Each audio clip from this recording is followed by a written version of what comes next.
안녕하십니까. 논리로 푸는 사주학의 석하소재학입니다. 오늘은 그 10번째 시간으로 오행과 십관 그리고 수의 성립에 대해서 같이 공부해 보도록 하겠습니다. 자, 여러분, 지난 시간에 이어서 9와 오늘은 10이라는 숫자를 의미합니다. 10은 뭡니까? 하나의 그 완성과 새로운 시작을 의미하는 것이죠. 자, 여러분, 10은 시작입니까? 끝입니까? 자, 같이 한번 공부해 보도록 하겠습니다. 동양학의 뿌리를 두고 발전해온 사주학. 사주학의 근간을 이루고 있는 음양오행설을 새로운 관점으로 분석하며 사주학을 보다 명확한 논리체계로 재조명한 석하. 동양의 과학, 사주 명리학. 이제 그 근본 원리를 석화와 함께 명확한 이론체계를 통해 밝혀보자. 지난 시간에 우리는 그 음양오행설과 세상을 바라보는 시각에 대해서 같이 얘기를 나눴습니다. 지난 시간이 9번째 시간, 이번이 10번째 시간. 9과 10, 하나의 변화를 의미하는 큰 수가 되죠. 그래서 변화를 보이기 위해서 저도 이렇게 옷을 양복을 입었습니다. 자, 변화. 자, 10은 1, 2, 3, 4, 5, 6, 7, 8, 9, 10. 이걸 수리로 표현한다면 갑을병정, 갑부터 1로 그친다면 10은 몇 번째입니까? 임이요? 개지요? 예. 그럼 개수로 의미하는 10. 이 10은 시작입니까? 끝입니까? 10단위의 시작이라고 칠라니 원래 1부터 시작이니까 11부터 시작이라고 봐야 되는데, 그러면 일단 두 자릿수 시작은 시작인 것이요. 이 10이니까. 근데 10은 12 대 1, 0이기 때문에 과연 시작인 겁니까? 끝입니까? 한번 오늘 그 수리 성립 원리에 대해서 알아보도록 하고요. 그 전에 지난 시간에 그 양, 중의 사고방식을 가지고 우리가 얘기를 했던 게 있죠. 한번 같이 마무리 짓도록 합시다. 자, A와 B가 있다고 할 때 제가 항상 제 강의를 듣는 우리 그 같이 공부한 사람들에게 항상 하는 얘기들 중에 하나입니다. 좀 현명한 사람이 되라란 개념이죠. 이 세상에는 양, 중 세 가지 부류의 사람이 있다 이렇게 볼 수가 있습니다. 그걸 굳이 표현한다면은, 자, 일단은 그냥 위대한 보통 사람을 합시다. 보통 사람, 위대한 보통 사람. 그 다음에는 좀 더 그 어리석은 사람. 어리석은 사람은 자신의 이익만 탐하는 사람일 수도 있습니다. 사요. 한치 앞을 못 보니까. 그 다음에 현명한 사람, 이렇게 볼 수가 있겠죠. 현명한 사람. 자, 보통 사람. 우리가 보통 사람의 보통 시각이 현재의 시각인 겁니다. 근데 보통 우리가 사실이 사실대로 보이는 게 보통입니까? 현명한 사람에게는 그 사실이 사실대로 보일 수 있지만 보통의 시각은 뭡니까? 1, 2, 3에서 뭐? 2가 보통의 시각이죠. 혹은 더 어리석은 사람 1의 시각일 수도 있습니다만, 어쨌든 뭔가 하나 빼놓고 보는 것, 1, 2, 3에서 하나를 빼놓고 보는 것, 이것이 바로 그 우리가 상대적 시각이라고 볼 수 있죠. 자, A가 뭔가 10개를 B한테 뭔가 베풀었다고 얘기합시다. A가 10개를 B한테 베풀었다. 그러면 보통 사람이 10개를 베풀면은 B는 이것을 몇 개로 받아들일까요? 이것은 뭔가를 주었다, 뭐 돈을 주면 정확히 10만 원 준 걸 알죠. 그러나 그 돈만을 얘기하는 게 아닙니다. 우리가 누군가를 도와주고 베풀고 할 때 사람들은 이렇게 생각이 서로 다르다는 측면을 얘기하는 겁니다. 현실에서 10개를 베풀면 보통 사람들은 이것을 10개로 받아들이지 못합니다. 몇 개로 받아들입니까? 보통 1개나 2개를 빼먹고 8개 내지 혹은 9개 정도 이렇게 받았다라고 B는 생각을 합니다. 통상 이게 보통 사람입니다. 이렇게. 자, 그러면은 이 보통 사람은 8개, 일단 8개를 받았다라고 B가 느꼈다고 생각합시다. 보통 사람은 우리가 뭔가를 받았을 때 받은 것만큼은 웬만하면 다 줍니다. 그렇죠? 그리고 더 인간성이 된 사람은 더 많이 주겠죠. 그리고 그나마 인간성이 안 된 사람은 띵겨먹고 줄 수도 있겠죠. 어쨌든 뭔가 누군가한테 10개를 받았을 때 10개를 받은 게 아니라 A는 10개를 줬지만 중간에 1개 내지 2개가 안 보입니다. 상대적 개념에 의해서 안 보이기 때문에 8개 내지 9개가 온 걸로 생각합니다. 그래서 보통 사람들은 받은 만큼은 주기 때문에 다시 A한테 몇 개를 줍니까? 8개 내지 9개를 줍니다. 8개로만 계산합시다. 우리가 8개를 줍니다. 그러면은 이 보통 사람이 볼 때는, 자, B가 8개를 받아서 8개를 준 겁니다. A는 10개를 줬지만 B는 8개를 받은 걸 보이기 때문에 8개를 준 거죠. 그러면은 이 A 입장에서 다시 볼 때는 이게 보통 사람이라면 몇 개로 보입니까? 8개로 보입니까? 아니죠. 하나 똑같게 해서 7개로 보입니다. 이것이 그 보통 사람들의 어떤 계산이 되는 겁니다. 보통 사람들의 계산. 자, 그 다음에 이번엔 어리석은 사람 다시 한번 봅시다. 어리석은 사람 같은 경우는 어리석은 사람들이 계산 10개를 줬습니다. 10개를 줬죠. 좀 어리석은 사람은 좀 욕심이 많은 사람이라고 볼 수 있습니다. 그래서 8개를 이렇게 받았는데 B가 자, 뭐 생각할 때 보통 그렇게 생각합니다. 저 사람은 나보다 나으니까 내가 조금만 덜 줘서 성의 표시하면 되겠지라고 생각해서 하나를 띵겨 먹고 자기는 7개를 줍니다. 7개를 가지고 7개를 주면은 이 사람은 몇 개를 보입니까? A가 볼 때는 다시 빠져서 6개를 받은 것처럼 보인다는 얘기죠. 그럼 이 얘기는 뭡니까? 자, 우리 세상의 계산이 이런 겁니다. 누군가 10개를 줬을 때 그 사람은 한두 개 빠져서 보기 때문에 받은 것만큼 줄 때 이 사람이 올 때는 상당히 많이 빠진 것처럼, 쉽게 말해서 이 3개가 어디로 도망간 것처럼 보이는 거죠. 그래서 계산이 어떻게 생깁니까? 이 A는 B를 볼 때 10개를 주고 3개밖에 나한테 안 줬으니까 너는 나한테 빚이 있다라고 생각을 합니다. A가 볼 때는. 그리고 B는 어떻게 합니까? 받은 걸 다 줬으니까 자기는 빚은 없다, 주고받았다라고 생각을 합니다. 이것이 보통 사람의 생각들이 되는 것이죠. 어리석은 사람은 그나마 어떻게 합니까? 이거를 8개, 즉 10개를 줘서 8개로 보이지만 이 8개에서 하나 띵거 먹고 7개를 주니까 실제는 6개입니다. 그럼 이건 더 계산 차이가 크게 되겠죠. 그래서 우리가 만약에 현명한 사람이라면 어떻게 합니까? 현명한 사람은 일단 10개를 줘서 8개로 보일 때 이 사람이 현명하다면 8개를 내가 받은 걸로 보이지만 저 사람은 나한테 10개를 주었구나. 그래서 자, 그리고 내가 10개를 받았기 때문에 10개를 주면은 저 사람은 보일 때 10개에서 한두 개 빠져서 볼 수 있으니까 8개 내지 9개를 볼 수가 있다. 그래서 최소한 저 사람이 10개 내지 그 이상으로, 즉 준 것만큼이라도 받았다는 느낌을 갖게 하려면 내가 12개 이상은 줘야겠구나 하는 생각을 한다는 얘기입니다. 그래서 통상 어떻게 12개 정도를 책정해서 보내줍니다. 그러면 이 사람은 10개 내지 11개를 받은 것처럼 느끼면서 좀 고마워하거나 같다고 생각하겠죠. 이렇게 세상은 실제 오고 간 것 10개 주고 10개를 보일지라도 이 중간에 2-3개가 비는 겁니다. 그래서 통상 그 농담에서 뭐라고 합니까? 인생은 자기 알몸으로 거울 앞에서 고드리 치는 거라, 이런 얘기도 합니다. 왜?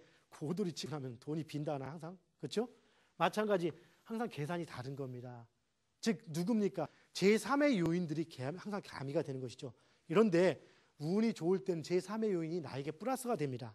운이 나쁠 때는 제3의 요인이 내가 제 역할을 해야 한다는 얘기죠. 즉 운이 좋을 때는 나는 가만히 있고 누군가 밥을 해서 받주고 설거지까지 해주는데, 운이 나쁠 때는 설거지도 내가 하고 그리고 밥도 내가 하는데 밥은 내가 제대로 제일 조금 먹는 현상들이 나온다는 얘기죠. 그런데 이런 것들 자체는 항상 그런 것이 아니고 그럴 때가 있고 그렇지 않을 때가 있는 어떤 반복의 패턴으로 간다는 겁니다. 우리가 이 공부를 하는 이유는 뭡니까? 바로 그러할 때가 언젠가를 찾으려고 하는 것, 바로 때를 알고자 하는 것이 이 공부를 하는 것이겠죠. 우리는 이 세상을 살아가면서 지혜로운 사람이 되기 위해서는 뭡니까? 내 작은 욕심이 아니고 좀 더 크게 세상을 봐보고, 세상은 이렇게 애매한 부분이 있기 때문에 이 부분을 내가 감수한다는 마음을 갖고 움직인다라면은, 그렇다면 세상이 손해보고 억울하다는 생각이 들지 않을 겁니다. 누군가 이익만 찾으러 간다면 누군가는 엄청난 손해만 보게 되겠죠. 자, 오늘은 그 수리에 대해서 이렇게 이제 얘기를 해볼 겁니다. 수리. 우리는 음양오행설을 얘기하면서 수리가 반드시 따릅니다. 수리가 뭐나요? 자, 봅시다. 목하면, 자, 봅시다. 목. 우리가 목은 뭐라겠죠? 다시 복습. 가장 중요한 겁니다. 목의 원래 개념을 많이 알고 있어야지 우리가 상대와 절대의 개념 속에서 목을 배웠죠. 목은 목인데 뻗어가는 기운인데 간목에 가서는 어떻다겠습니까? 간목은 목은 목이지만 이미 수의 기운을 많이 함유하겠다. 병화는 화인데도 목을 가지고 있다. 이런 개념이 나오는 것은 그것은 이미 상대적인 관점이 되는 겁니다. 이걸 알기 위해서는 목의 개념이 뭔지를 정확히 먼저 알아야겠죠. 그렇죠? 자, 목의 개념은 뭡니까? 뻗어가는 시작. 행동이 동에서 정에서 동으로 시작되는 개념. 최초의 운동이 시작되는 거기 때문에 그 운동면에서 상당히 강합니다. 그럼 행동적 특성은 강하다고 얘기하겠죠. 양의 기운이라고 볼 수 있는 겁니다. 그래서 목은 강한 기운, 뭐든지 강한 기운이 되는 겁니다. 그럼 화도 강하지만 목보다는 강한 기운은 약해지면서 분산의 기운이다 보니까 그 강함과 부드러움이 같이 있는 개념, 내지는 부드러운 기운을 대표한다고 봐야겠죠. 목과 화를 둘로 음양으로 구분한다면 목이 양이고 화가 음입니다. 그것은 뭡니까? 동적 차원에서 얘기하는 겁니다. 그런데 결과적인 차원, 즉 밝게 분산되어 있는 차원을 가지고 친다면 이미 화가 양이고 목이 또 음이 되는 것이죠. 이것은 음양의 개념이 바뀔 수 있는 것 잘 기억하세요. 자, 어쨌든 목을 가지고 우리는 수리를 칠 때 통상 3, 8 이렇게 얘기합니다. 3, 8. 그리고 색깔은 뭐 이렇게 뭡니까? 푸르다 이런 얘기를 하고 그 다음에 동쪽에 얘기를 하죠. 그럼 화는 숫자를 뭐라고 합니까? 2와 7을 얘기합니다. 화는 2, 7, 토 뭡니까? 5와 10, 금 뭡니까? 4와 9, 수 뭡니까? 1과 6. 이것이 우리가 통상 오행을 따질 때 쓰는 수리입니다. 이 수리의 개념은 어디서 왔는가? 자, 이제 원칙을 또 알아보고 그 다음에 논리를 알아봐야겠죠. 원리를 왜 이렇게 됐는지에 대해서. 그전에 또 이 수리를 이렇게 따지는 경우도 있지만 우리가 또 뭡니까? 자,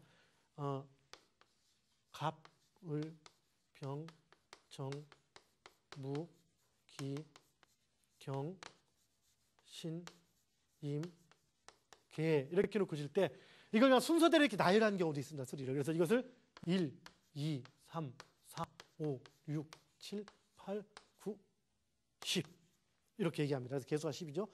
이 수리를 이렇게 나열하는 경우도 있고 또 뭐 있습니까? 천간 말고 지지도 있죠. 지지는 뭡니까 봅시다. 자, 축, 인, 묘, 진, 사, 오, 미, 신, 유,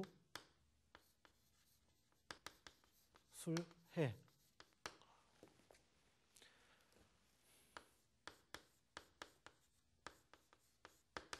자, 여기도 마찬가지, 지지 역시 마찬가지 수리로 나뉘었습니다. 1, 2, 3, 4, 5, 6, 7, 8, 9, 10, 11, 12. 근데 우리가 음력으로 1, 2월 따질 때 1월은 어디부터 시작됩니까? 이때는 또 인월부터 시작돼가지고, 7월, 축월부터 시작돼가지고 또 개념이 다르죠. 그리고 또 우리가 사주하게 따지는 절입, 순태양력 기준을 칠 때는 주로 인월부터 입춘이 바뀐다고 합니다. 이것은 절대와 상대의 개념에서 나타나는 어떤 현상들인 겁니다. 결과, 원인이 현상으로 나타나는 그런 것에 대해서 나타나는 거기 때문에 이건 차차 공부해 가기도 하고요. 우리가 갑을병 무기경신 임계에 대해서 이렇게 1, 2, 3, 4, 5, 6, 7, 8, 9, 10이라고 이렇게 얘기하는 거에 대해서는 뭐 그냥 순서대로 배열한 거니까 다른 의미를 가질 건 없겠죠. 그냥 순서로서의 의미는 가질 수 있습니다. 그래서 어쨌든 제일 먼저 시작되는 것은 천간에서 갑이기 때문에 그 나름대로의 중요한 의미를 갖습니다. 그리고 지지에서 제일 먼저 시작되는 것은 자입니다. 자수. 왜 이인이 아니냐고요? 예, 현실 세계이기 때문에 다릅니다. 이걸 다르게 취하면은 그 현실 세계에서 가장 중요한 것 생명체, 이 자축인묘 진사화미 신유술에 10이라는 개념이 나옵니다. 우리 숫자에서 이건 6이라는 개념과 통합되는 거죠. 3, 6, 12 우리가 나눴던 개념 기억나죠? 이 10이라는 개념 속에서 나오는 것은 현실 세계에서 움직이는 물건, 즉 생명이 있는 물건, 동물 이런 그 특수한 동물이라든가 이렇게 움직일 수 있는 생명이 부여된 물건, 물체, 인간이나 동물을 포함하는 거겠죠. 이런 움직이는 지구 자체의 표현으로서는 가장 큰 수가 10이라는 수가 나옵니다. 그 부분도 여러분 하나씩 같이 공부를 해 나갈 것입니다. 그런데요, 이 현실 세계에서 생명체가 존재하는 가장 우선은 수가 됩니다. 수, 물이라는 개념이 들어가죠. 그것부터 시작이 되는 겁니다. 현실 세계에서는. 그럼 천간은 그냥 그 기운의 흐름을 나타내는 것인 거고, 그래서 시작이라는 의미만 가지고 있는 겁니다. 천간의 간목은 원 의미에서는 그 물이나 나무나 이런 개념이 아니고 단지 운동의 첫 번째 시작을 의미한다겠죠. 그래서 간목이 1번이 되는 것인 거고, 지지에서는 수가 1번이 되는 겁니다. 지지라 가지고 지지. 서양에서도 그 모든 만물의 시작은 바로 일이라겠다 했습니까? 그렇죠? 밀레톡스아파의 그 창시자 그 탈레스도 세상 우주는 물로 되어 있다. 본체가 물이다 이렇게 얘기를 했습니다. 우리도 그 노자와 이런 공자나 이런 분도 물에 대해 상당히 많이 강조하고 예찬했습니다. 물론 개념은 좀 다르지만 어쨌든 그런 의미에서 바로 수로부터 시작되는 것, 이것이 지지의 현상인 겁니다. 그리고 천간은 목으로부터 시작되는 개념이 들어갑니다.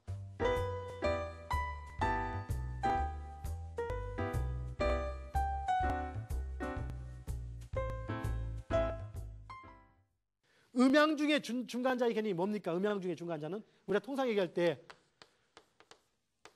천지인 얘기할 때 자, 하늘과 땅 얘기합니다. 하늘 땅 하면 이 세상 다죠. 그리고 인, 나 자신 무시되면 생략되는 생략이 되죠. 통상 이게 중간자이기 때문에. 그러나 이것이 없다면 천지의 얘기는 의미가 없어지는 겁니다. 자, 바로 이렇게 생략되어 있는 개념, 그리고 이 두 개가 만난다는 자체가 이미 중간자의 개념이 들어갑니다. 이 두 개가 어떻게 만나느냐를 가지고 사주학이나 모든 그 수락에 그 의미가 부여되는 겁니다. 실제 우리가 연을 표기하는 것도 아니면 월을 표기하거나 이런 간지의 개념도 이 두 개가 만남으로써 이루어지게 되어 있는 겁니다. 자, 근데 봅시다. 여기서 목을 38로 친다라면 여기서 수리의 개념에서는 가장 기본적인 것은 그냥 음양 이렇게 움직이죠. 음양 이 개념입니다. 그래서 양은 시작이니까 짝수, 음은 홀수, 이진법 개념이죠. 뭡니까? 양음에서 그냥 갑병 무경 임은 양이고 을정 기신 개는 음이라고 칩니다. 그래서 통상 오양간하면 갑병 무경임을 얘기하고 오음간하면 을정 기신개다 이렇게 얘기를 해줍니다. 그러면은 이 목에는 갑과 을이 있는데요. 갑과 을이 있죠. 만약에 목의 수리가 3과 8이라면은 진짜 3과 8이라고 합니다. 3, 8입니다. 3과 8이라면 이 수리는 어떻게 적용이 될까요? 자, 갑목과 을목에서 어느 게 3과 8이 되겠습니까? 예. 3은 홀수입니까? 짝수입니까? 짝수면은 양. 홀수면 음이니까 목의 양이 뭡니까? 예. 갑목이죠. 그러니까 이것이 3이고 갑이 3이고 을은 8입니다. 그럼 여기서 갑을 의미한 숫자가 8일 수도 있고 1일 수도 있는 겁니다. 순차를 의미한다면 1이라고 하고 이렇게 오행의 숫자를 얘기한다면 3이라고 얘기를 합니다. 물론 또 다른 숫자도 있고 한데 일단 이것을 그냥 통상 부를 때 후천수라고 이렇게 많이 부릅니다. 현실에서 적용되는 수라고 볼 수도 있겠죠. 자, 어쨌든 우리 이 개념들을 물론 사주학에서 밀접하게 사용되는 것만은 아니지만 그러나 이 수리학 이런 부분들은 필요한 부분들이기 때문에 알아두셔야 됩니다. 그래서 자, 그러면 화에는 병화와 정화가 화죠. 이 병화와 정화가 화인데 이 병화는 자 화에는 2와 7이라는 수가 있습니다. 그럼 2는 짝수입니까? 홀수입니까? 짝수죠. 그럼 양수입니까? 음수입니까? 예, 짝수기 때문에 이는 바로 병화에 해당되고 양수죠. 7은 잘못됐네요. 예, 진작 말씀하셔야죠. 자, 2는 양수기 때문에 2는 음수기 때문에 정화에 해당되고 7이 양수니까 양에 해당되죠. 즉 13579는 양, 그렇죠? 246, 80은 음이 되는 겁니다. 그럼 토는 뭡니까? 토는 5가 양수니까 무토, 기토, 10. 그러니까 무토는 5, 기토는 10. 금은 경금은 4니까 4는 홀수니까 신금이 4. 그다음에 9는 이게 9자입니다. 9는 경금, 그렇죠? 그다음에 수는 임수가 1번, 그렇죠? 그리고 개수가 6번. 이것이 그 오행의 수리의 또 개념인 겁니다. 그러나 오행의 원래의 개념들은 숫자로 순서로 친다면은 그 간목이 1번부터 시작해갖고 개수가 10번의 개념이 형성이 되죠. 자, 그러면 이것이 우리가 사용하기는 그 개념인데요. 그럼 어떤 근거로 이렇게 사용하냐? 38목이고 그 27화고 50토고 49금이고 16수냐? 어떤 개념이냐? 이걸 또 알아보려면 뭘 알아봐야 됩니까? 그 이제 지난 시간에 한번 제가 잠깐 그렸던 적이 있는데 하도라는 게 있죠. 그 용마에서 나왔다 해서 하도와 낙서라는 게 뭡니까? 주역의 가장 근원이 되는 현상이 되죠. 그 그림들이 됩니다. 그리고 실제 우리가 음양우행설을 알기 위해서는 뭡니까? 주역이나 역을 알지 않고는 알 수가 없습니다. 즉 사주학을 공부하는 사람들 자체가 이 역학을 공부했던 사람들이, 즉 옛날에 지식인들은 다 주역을 공부했습니다. 역학을. 그리고 그런 분들이 또 사주학을 공부하고 이론체계를 성립하다 보니까 주역에 대한 기본적인 개념을 또 알아야만 됩니다. 즉 주역이 이렇게 어느 순간에 원래는 주역, 역학과 이 주역이라고 하는 역과 그다음 음양설, 오행설이 따로 별도로 이렇게 출발했습니다. 그래서 실제 역학, 음양설은 아주 친하게 같이 놀러 다니면서 이렇게 자주 놀았죠. 옛날부터 주역에도 음양이 많고 노자 도덕경에도 그렇고 각 분야의 음양은 참 오래전부터 있었지만 오행은 그 뒤에 이제 늦게 이렇게 합류가 된 어떤 흐름이 됩니다. 그런데 이 오행은 언제 누가 합류했는가 보면은 옛날에 그 한나라 시대에, 물론 지난번에 얘기했죠. 한나라 때 특히 한무제 때 이렇게 학문들이 많이 정리가 됐다 했습니다. 특히 누굽니까? 동중서의 춘추벌루에서 많이 정리가 됐다 했는데 이 당시 좀 지나오면서 여기 다시 이제 어떤 체계를 갖춥니다. 갖추다가 어느 순간에 여기에다가 오행설을 딱 대입시켜가지고 여기다가 뭡니까? 뭐 납갑, 채용 뭐 이런 개념 내지는 뭐 세응이라는 게 있어요. 세응론. 우리가 지금 그 주역을 이용해서 그 점수를 한다든가 할 때 보면 전부 다 어떤 나와 적의 관계, 뭐 사상의 관계 이런 것들 내지는 관과 살 이런 관계들을 대입한 최초의 학자가 있죠. 누굽니까? 경방이라는 학자입니다. 경방. 이 학자가 말하자면 이 역을 상수역적인 역, 역을 상수역과 의리역이라고 또 얘기하거든요.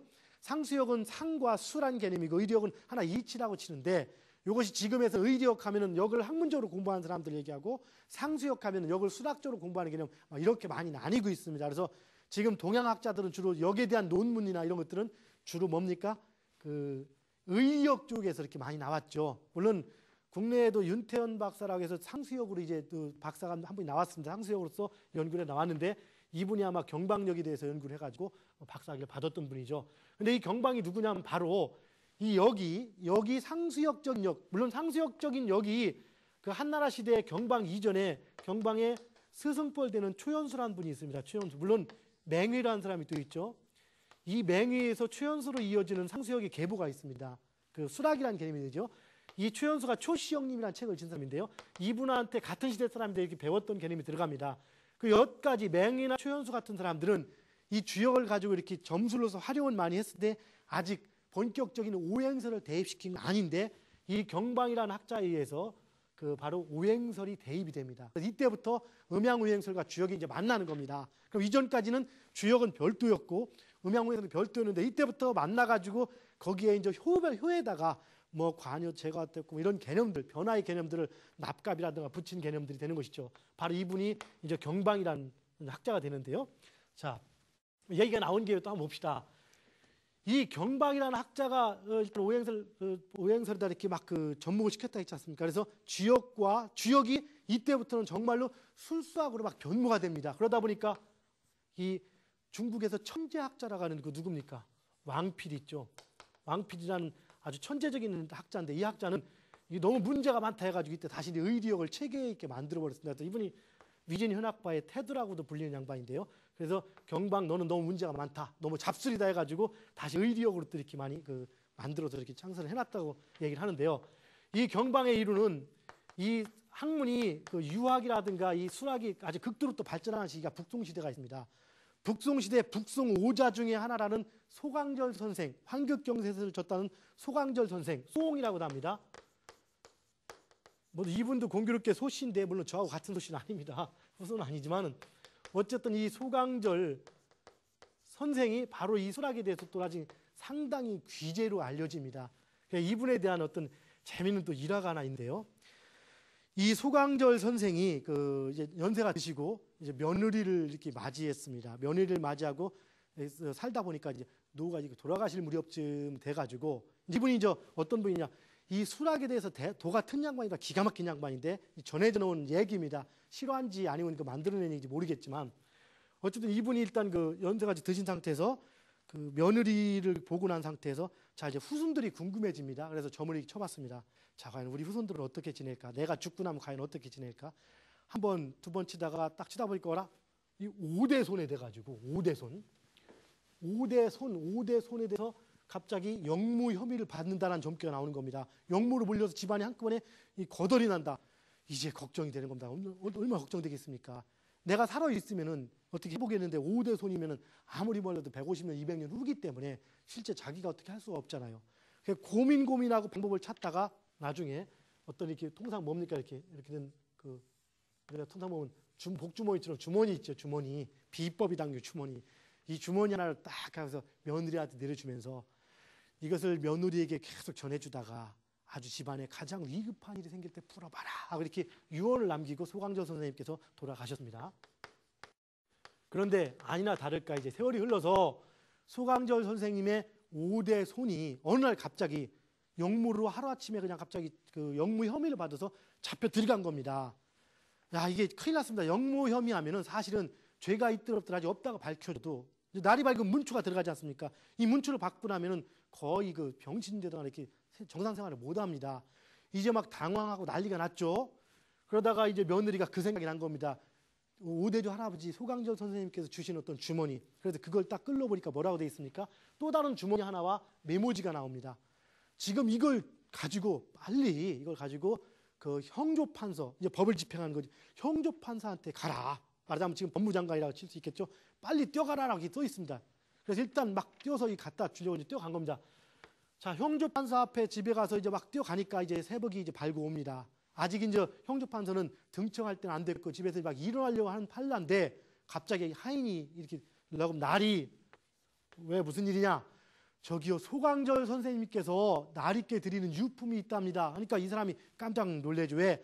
워낙 소강절 선생님이 그 앞뒤에서 유명했던 분이기 때문에 그러한 분이 나한테 유품을 준다니까 깜짝 놀래겠죠. 그래서 이거는 그냥 받으면 안 된다 싶어서 얼른 송구해서 빨리 일어나서 대충 도포를 차려입고 이건 나가서 받아야 돼 갖고서 빨리 차려입고서 집을 나가서 마당으로 나간 겁니다. 받으려고 나가서 받으려고 이렇게 딱 종이를 딱 그 주머니를 받는 순간에 갑자기 우르르 하고 지금 있다 나온 집이 무너지는 겁니다. 이렇게 깜짝 놀랐죠. 놀란 상태에서 이거 뭡니까? 주머니를 열어보니까 그게 뭐라고 써입니까? 나는 소강절이라는 사람인데 내가 당신 형조판서를 그 대들보가 무너지는 그 위험에서 구해줘서 살려줬으니까 너도 내 자손의 억울함을 풀어줘라라고 딱 써 있는 겁니다. 자, 그럼 어떻게 됐겠습니까? 그 다음에 이제 이 사람이 가서 밝혀서 후손이 풀렸다고 얘기하는데, 자, 물론 이것은 이루합니다. 좀 과장이 들어가 있겠죠. 정말 그 시대에 과연 후손이 어떤 문제가 생길 것과 그 시기에 형조판서가 누구고 어떤 일이 벌어질 것, 대들보가 무너질 때까지 점으로 쳐서 이런 시간까지 맞췄다는 것은 참 황당할 정도의 얘기지만 중국 사람의 기질이 나타나죠. 이것이 하나의 일화입니다. 이렇게 그 북송오자라고까지 불리는 그 소강절 선생님까지 내려와서 그 상당히 그 술법이 퍼졌다라고 얘기합니다. 그리고 이 북송오자 누굽니까? 주돈이라는 사람이 있죠. 주돈. 이 사람이 이제 그 태국 뜻을 갖고서 음양오행설의 체계를 새로 잡습니다. 그 다음에 여기에 보면 장제라고 있습니다. 장제. 이 장제가 누굽니까, 여러분? 바로 장행거라고 부르는데 여러분들 그 기 있죠. 기공을 한다, 뭐 기가 어떻다는 이 기의 모든 것들은 바로 이 장제 이분이 시조라고 부를 수가 있습니다. 이분이 기에 대한 기철학을 창시했다라고 부를 수 있는 개념이 들어갑니다. 그 다음에 이정자 있고 바로 소강제라는 선생님 있죠. 이 정도로 이렇게 어떤 이거 일화까지 가지고 있습니다. 자, 이렇듯이 이 음양오행설과 사주의 개념에서는 주역이라는 개념이 아예 뗄 수는 없습니다. 그래서 주역 시간 아니지만 간단하게 한번 하두낙서 잠깐 짚어보고, 왜냐하면 이 수리를 찾기 위해서는 그걸 또 찾아봐야 돼요. 그래서 잠깐 짚어보고 넘어가도록 하겠습니다. 지난 시간에 여러분 그림을 그렸던 거 기억나죠? 자, 한번 봅시다. 이 옛날에 하도라는 것은 하도라는 그 그림 속에 어떤 점으로 표시되어 있는 것 가지고 우리가 그 수리가 나왔다. 여기서 괴상이 나왔다라고 얘기합니다. 자, 점 하나가 점이 있고, 그 다음에 물론 음일 때 양일 때 점을 표시를 달리 하기도 합니다. 그냥 표시하겠습니다. 하나, 둘. 그리고 이것은 하나일 때는 이렇게 북쪽을 얘기하고 이 두 개가 그 남쪽을 의미하는 개념입니다. 그 다음에 셋, 그 다음에 넷. 그렇죠. 남쪽, 북쪽, 동쪽, 서쪽이 되겠죠. 그 다음에 중간에 5개. 이렇게 5개. 이것과 그 다음에 여기 또 뭡니까? 6개. 그럼 7개. 그럼 8개. 그럼 9개. 9개. 이렇게 점으로 표시되는 하도의 개념이거든요. 여기서 볼 때 이쪽이 뭡니까? 남쪽에 있는 것이 1개와 6개죠.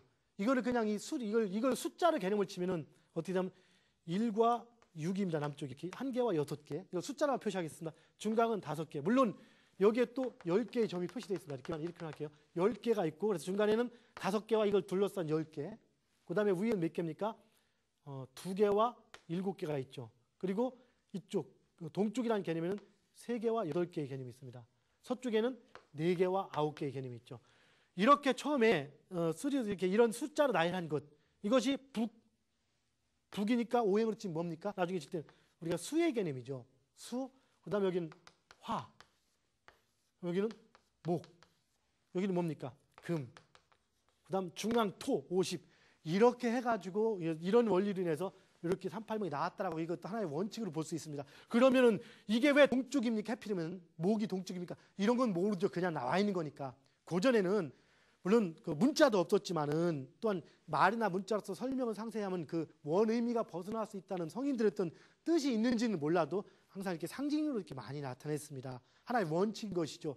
그래서 그 원칙이 밝혀지기 전까지는 미신운운하다가 원칙이 밝혀지면 진리가 되는 것이고, 밝혀지기 전에도 뭔가 깨달은 선지자들은 그걸 또 이해를 해 나가는 것이죠.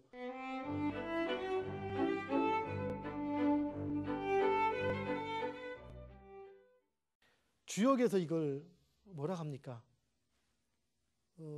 이걸 주역에는 괴라 가지고 이걸 양이라고 표현합니다. 양 쫙 이어진 것을, 이것을 또 하나 끊어진 걸 음이라고 표현합니다. 물론 나중에 칠 때 우리는 나중에 이것이 연결시키는 삶에서 빠진 거, 이 꽉 찬 삶, 이렇게 음양으로 또 표현해 나갈 수도 있지만, 일단 주역의 개념이, 개상의 개념이 이렇게 들어갑니다. 양과 음이 바탕이 되는 거죠. 뭐에서?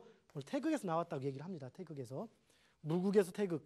원래는 태극에서 양이가 나왔다, 음양이 나오고, 양이가 음양으로 변하고 사상으로 변하고 이 개념이 들어가는데, 뒤에 시대가 오면서 주돈이에 의해서 이제 무극과 태극이 합해지고, 그다음 주자에 의해서 무극이 태극을 생각하는 게 아니라 무극과 태극이 또 같은 거다고 개념이 자꾸 바뀌어가는 개념으로 변해갑니다. 자, 어쨌든 간에 일단 이런 개념인데, 이것이 양이 다시 양을 만나고, 양이 다시 양을 만나고, 양이 음을 만나고, 이런 개념으로서 주역의 개상이 형성되죠. 여기는 이 바탕이 음이 된 속에서 양을 만나고, 음이 된 속에서 또 다시 음을 만나고, 그래서 양이 많은 것은 태양이라고도 표현하고, 음이 강한 것은 태음이라고도 표현하고, 이것은 양의 바탕에서 작은 소음이 시작됐다는 개념으로 표현하기도 하고, 그래서 음의 바탕에서 작은 양, 소양이 시작됐다는 이런 개념을 표현하기도 합니다. 이것이 다시 요 두 개짜리가, 즉 이렇게 두 개가 연결된 것이 양만이 아니고 중3까지의 개념이 들어가니까 세 개가 연결됐다 해서, 이것이 바로 이제 최초의 그 하나의 괴가 되는 거죠. 8괴 중에 하나는 괴. 뭡니까? 바로 하늘을 의미하는 검괴라고 표현하는 괴입니다. 이게. 그 다음에 이렇게 두 개 중에서 하나가 이렇게 딱 이렇게 중간에 어떻습니까? 이어진 거 두 개 위에 이렇게 하나가 떠 있다 해서 이것을 호수를 의미한다. 밑은 잔잔한데 위만 이렇게 약간 이렇게 무지개 뭡니까? 물보라 치듯이 핀다. 내지는 사람이 웃는 모습이다 해서 기쁨을 의미한다. 이렇게 표현하기도 하고, 이것을 태라고도 표현하죠. 태. 자, 그 다음에 여기는 어떻습니까? 이렇게 양과 그 다음에 다시 양. 그러면 양이 둘러싼 속에 음이 있는 것, 겉은 화려한 양인 것. 그래서 이거를 그 이라고도 부르고, 타오르는 불길 같은 의미로 얘기합니다. 불화. 모든 것에 우리 인간사의 가장 기본적인 그 불이라는 개념을 의미하는 것이 바로 이겁니다. 이와께라고도 표현합니다. 이게 불. 나중에 이 개념 가지고 또 얘기할 부분이 많이 있습니다. 그 다음에 여기 이제는 이건 지금 다시 또 이렇게 양과 이 꾀에다가 다시 음이 연결될 때, 이건 뭡니까? 바로 우레가 친다 이렇게 얘기하듯이 진꾀라고 표현하지. 진꾀. 자, 요것이 네 개가 바로 그 양을 바탕으로 형성된 그 괴의 개념이 들어가고, 그 다음 음을 바탕으로 형성된 걸 봅시다. 처음에 소양에다가 하나가 더 있게 되면서 뭐가 됩니까? 바람을 의미하는 손괴가 되죠. 손. 그 다음에 다시 이것은, 자 봅시다. 음이 두 개가 가운데 가에 있고 안에 양이 들어가 있습니다. 그래서 물이 흘러간 모양하고도 비슷한 개념이 들어가죠. 물 자체는 외쪽으로는 음이니까 부드러운 형체가 없는 것 같지만 가운데 힘이 들어가 있다 이렇게 표현하기도 합니다. 그래서 이것을 바로 물을 의미합니다. 그래서 이것을 감깨라고 표현하고, 물속에 빠졌다는 의미로도 표현합니다. 그래서 모든 만사의 기본을 의미하고, 이 감깨하고 반대되는 게 뭘까요? 바로 이게 화깨, 불을 의미하는 거죠. 물. 그래서 인간사 사물의 가장 중요한 물과 불이라는 개념을 땄습니다. 물과 불 개념이 들어가는 거죠. 그 다음에 다시 또 보면은 이것은 태음의 속에서, 태음 속에 자라나는 겁니다. 이렇게 뭡니까? 간결하게서 산, 즉 속에서 음으로 가다가 산이 멈춰가 있는 거지. 양이 올라가다가 더 이상 못 올라가는 현상 해가지고 산을 의미하기도 하고 감을 의미하기도 합니다. 그 다음에 마지막 괴를 봅시다. 이렇게 치면은 순전히 음은 뭡니까? 순하고 뭔가 받아들인다는 개념을 의미하죠. 그래서 음을 의미하는 것, 이걸 곤괴라고 하죠. 그래서 이 괴 중에서 가장 기분이 되는 것은 아버지를 의미하는 건괴와 그 다음 곤괴가 되는 겁니다. 곤괴는 하늘과 땅을 의미하죠. 그럼 하늘과 땅 속에서 가장 많이 움직이는 것은 또 다른 개념도 들어가지만 물과 불의 개념을 갖고 있죠. 자, 이걸 가지고 한번 다시 한번 봅시다. 이 물과 불의 개념이 바로 수와 그 화의 개념이 되고 일과 이의 개념이 되는 겁니다. 처음에 음양의 개념이 바로 물과 불이거든요. 왜? 사람이 지구가 있다, 세상이 있다, 이것은 둘째 문제고 느끼는 개념이 들어가는 거니까 현실에서 느끼는 것이 바로 수와 화의 개념이 들어가죠. 일단 봅시다. 이게 우리 옛날 노래에도 있지만 이렇게 뭡니까? 하늘이 있고, 그렇죠? 그 다음에 땅이 있고, 하늘과 땅이고 강하고 약한 음과 받아들이는 개념, 약간 뭐 그러네요. 이제 그 다음에 자, 불은 우리가 목화토금수에서 화의 개념을 의미하는 불은 뭡니까? 이렇게 타오르는 거니까 위로 올라갑니까? 내려갑니까? 위로 올라가죠. 올라가는 습성을 가지고 있습니다. 그리고 물은 제일 밑으로 내려가면서 원점으로 가는 거죠. 그러니까 아래로 내려가는 습성이죠. 처음에 그 상서 홍범표에 나온 내용도 물은 윤하 내려간다. 화는 염상 이렇게 표현되어 있습니다. 그러니까 화와 산은 올라가는 것이고 물은 내려가는 겁니다. 그래서 만약에 화가 위에 있고 그 물이 밑에 있다면 어떻습니까? 물은 밑으로 내려가니까 내려가고 화는 올라가니까 서로 이렇게 갈라지는 양상을 나타냅니다. 이 세상은 음과 양이 만나서 중을 조화를 이루어야 되는 겁니까? 아니면 이렇게 갈라서 되는 겁니까? 이루어야지만 세상의 모든 일이 이루어진다겠죠. 그래서 현재 봅시다. 이 물이 이렇게 이거 수입니다. 수계죠. 수가 위에 있고 그다음 땅에는 뭐가 있습니까? 이렇게 불이 있습니다. 뭡니까? 수가 위에 있고 땅에 화가 있다. 이것을 주역의 마지막 계 다음 계가 바로 번계가 수화 기재계. 그다음에 마지막 계가 64계가 화수 미제 이런 개념으로 얘기를 합니다. 그 얘기는 자 봅시다. 이렇게 이 수가 위에 있고 화가 밑에 있는 개념. 그러니까 이것은 수가 되고요. 여기가 화가 되죠. 그다음에 거꾸로 이제는 화가 위에 있고 수가 밑에 있는 개념. 이건 화수죠. 자, 화수. 이것을 자 수화를 기재라고 하고 화수를 미제계라는 개념을 쳐서 수화는 어떻습니까? 자, 물의 개념은 내려가는 거기 때문에 어디가 있어야 됩니까? 위에가 있어야만이 내려올 수가 있거든요. 그래서 수승화강이라고도 표현하지만 위에 가 있어야 되는 겁니다. 물은 그래야지 내려오는 어떤 만남의 현상을 써먹을 수가 있는 거예요. 다음의 행동을 얘기하는 거죠. 불은 밑에 있어야만 되는 것이죠. 그래서 수화 기재, 어떤 괴상에서 수화 기재계가 나오면은 어떤 일을 이루었다는 의미도 되고 또한 서로 화합을 했다, 좋다는 의미, 세상 현상가 돌아가는 현상을 얘기한 겁니다. 그리고 이렇게 화가 위에 있고 수가 밑에 있는 그 화수 미제 이렇게 되면은 주역이 64계가 되는 마지막 계 이렇게 되면은 물은 물대로 화대로 볼일 다 보고 등 돌린 상태. 무슨 볼일 봤냐고요? 뭐 그거야 잘 모르겠지만 어쨌든 볼일 보고 등 돌린 상태가 이렇게 그 화수 미제 이렇게 표현할 수도 있습니다. 그래서 세상이 뭔가 되고자 한다면 뭐를 얘기해야 됩니까? 수가 위에 있고 화가 밑에 있어야겠죠. 그래서 이렇게 수가 위에 있고 화가 밑에 있는 것, 그리고 하늘과 땅이 있고 그 안에서 뭔가 이렇게 요동을 치는 것. 뭡니까? 뭐가 요동을 치는 것? 뭡니까? 이것이 바로 우리의 상징인 국기, 태극기가 되는 것이죠. 뭔지 이해하시겠습니까? 지금 이런 태극기에 있는 이러한 현상들은 활동하는 것, 즉 하늘과 땅 사이의 의미한 지금 수화가 이렇게 조화를 이루어서 그 안에 막 움직여가는 기상, 발전하는 기상을 얘기합니다. 세상이 돌아가는 이치를 얘기하는 것이거든요. 세상의 이치인데, 자, 이 세상의 이치가 봅시다. 이치를 가진 것은 이러한 학문 자체는 사실은 그 우리나라보다는 한중일 중에서 중국에서부터 이 학문이 시작됐다 이렇게 얘기할 수 있습니다. 그런데도 불구하고 잘 봅시다. 그런데도 불구하고 이런 어떤 그 세상의 이치를 가지고 그 나라의 상징 체계로 삼은 곳은 대한민국밖에 없습니다. 그럼 이것이 의미하는 건 뭡니까? 대한민국이란 나라가 바로 어떤 세계를 리드를 해가는, 앞서가는 그런 나라가 될 수밖에 없다는 어떤 상징 체제죠. 이것은 억지를 얘기하는 게 아닙니다, 여러분. 자, 이렇게 해서 대략 이렇게 주역에 대해서 조금 알아봤는데요. 자, 그럼 다시 한번 봅시다. 그럼 우리가 배운 뜻이 뭡니까? 이게 뭡니까? 절대 완전론을 한번 또 그려볼게요. 이렇게 이걸 그려볼 때 일단 제일 먼저 개념이 뭡니까? 이 수자. 제일 먼저 사람이 인식되는 것은 음과 양의 개념이 인식되는 겁니다. 그 1번을 수로 했다는 것처럼 여러분들 이해하시죠? 수화는 그 수화의 개념, 이런 수화의 개념이 바로 1과 2의 개념인 겁니다. 처음에 음양의 1, 2 대표하는 거기 때문에 1, 2는 바로 수화가 되는 거고 수화가 되는 것인 거고 수화가 되는 것인 거고 바로 1과 2가 되는 겁니다. 그럼 여기서 1과 2로 본다는 것. 자, 우리가 지난 시간에 배웠던 논리 체계를 통해서 우리가 세상을 바라보는 관점은 제일 먼저 뭐라 하겠습니까? 2의 관점, 즉 적절히 보는 개념이니까 일단 2의 관점으로 계속 바라보는 거라 했는데 2의 관점. 그리고 좀 더 세분화시키면 4, 좀 더 세분화시키면 8. 그런데 2가 지금 부족하죠. 2 플러스 알파, 4 플러스 알파, 5 플러스 알파. 이런 개념으로서 움직인다고 얘기를 했죠. 기억나죠, 여러분?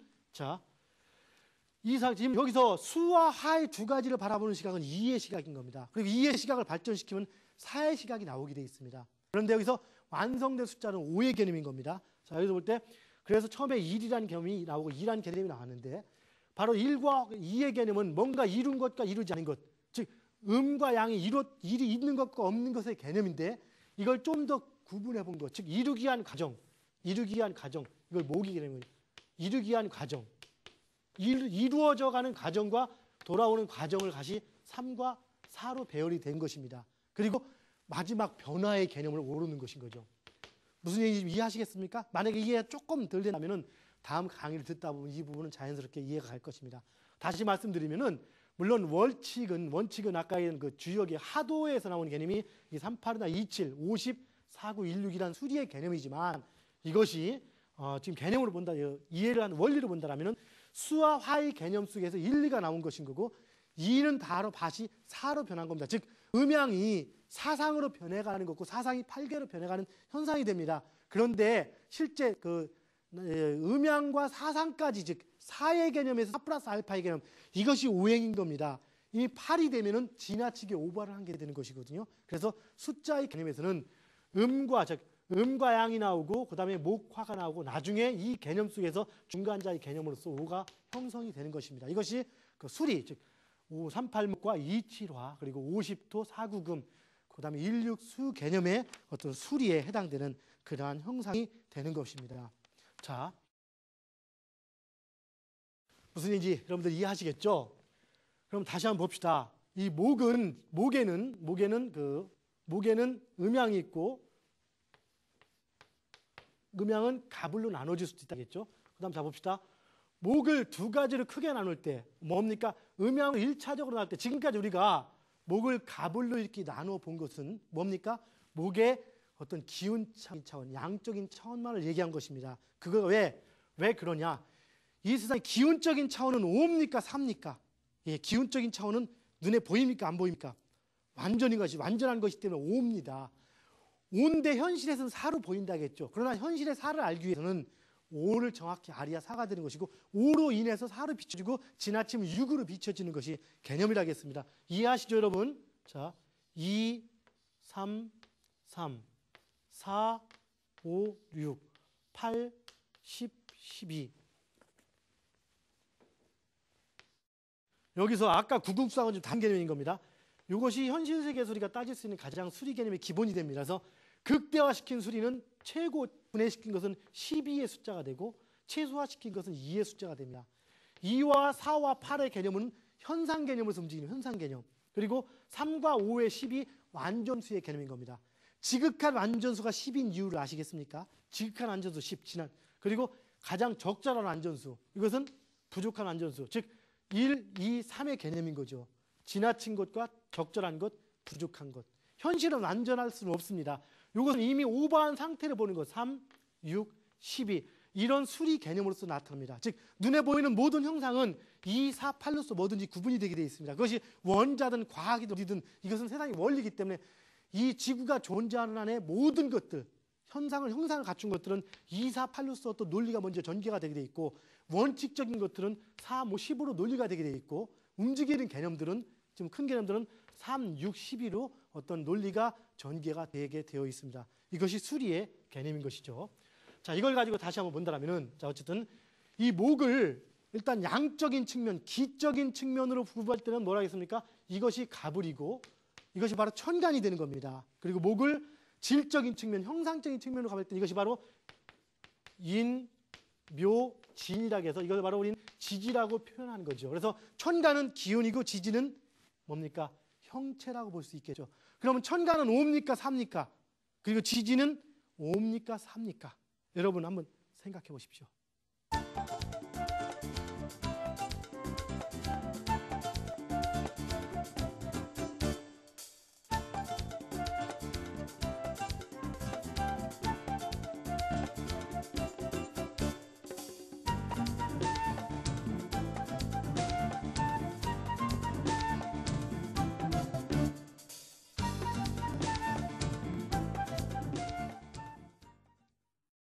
예, 여러분, 오늘은 주역과 음양오행설이 만나는 개념과 그 다음에 음양오행에서 사용하는 수리에 대해서 수리의 성립 원리에 대해서 주역의 어떤 하도나 낙서를 통해서 이렇게 이런 과정을 통해서 알아보았습니다.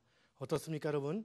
자, 이제부터는 본격적으로 10간 12지지에 적응하는 개념이 들어갑니다. 즉 이제까지는 음양오행의 큰 고리에 대해서 원칙에 대해 배웠다면은 이제부터는 그걸 세부적으로 적용해 가는 과정인 겁니다.